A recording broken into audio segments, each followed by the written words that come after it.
एकीकडे महाराष्ट्रामध्ये जोरदार पाऊस सुरू आहे, तर दुसरीकडे पूर्व विदर्भातील गोंदिया जिल्ह्यामध्ये अद्यापही पावसाची प्रतीक्षा लागलेली आहे।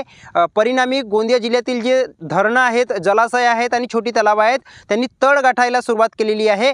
गोंदिया जिल्ह्याच्या मोठ्या जलाशयांचा जर विचार केला तर केवळ 12% जलसाठा शिल्लक आहे, तर मागच्या वर्षी याच तारखेला 17% इतका जलसाठा शिल्लक होता। म्हणजेच मागच्या वर्षीच्या तुलनेत 5%नी जलसाठ्यामध्ये घट झालेली आहे।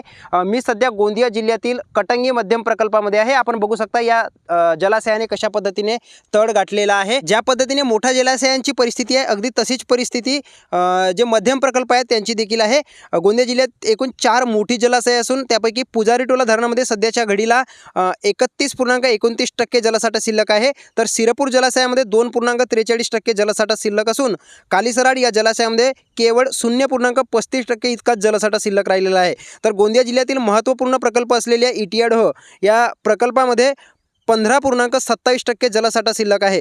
म्हणजेच एकूण सरासरीचा जर विचार केला तर मागच्या वर्षीच्या तुलनेमध्ये 5%नी घट झालेली आहे। तर दुसरीकडे वैनगंगा नदीवर धापेवाडा बॅरेज बनविण्यात आला आहे।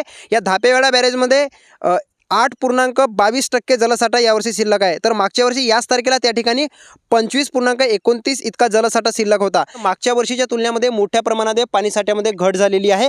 आता जून महिना संपत आला तरी देखील जे गोंदिया जिल्ह्यातील जे छोटी तलाव आहेत, मोठे प्रकल्प आणि मध्यम प्रकल्प आहेत, या सगळ्या धरणांनी आणि जलाशयांनी तळ गाठलेला आहे। त्यामुळे जर मान्सून आणखी लांबला तर गोंदिया जिल्ह्यामध्ये पाण्याची परिस्थिती अधिक बिकट होऊ शकते। देवेंद्र रहांगडले, एबीपी माझा, गोंदिया। एबीपी माझा, उघडा डोळे बघा नीट।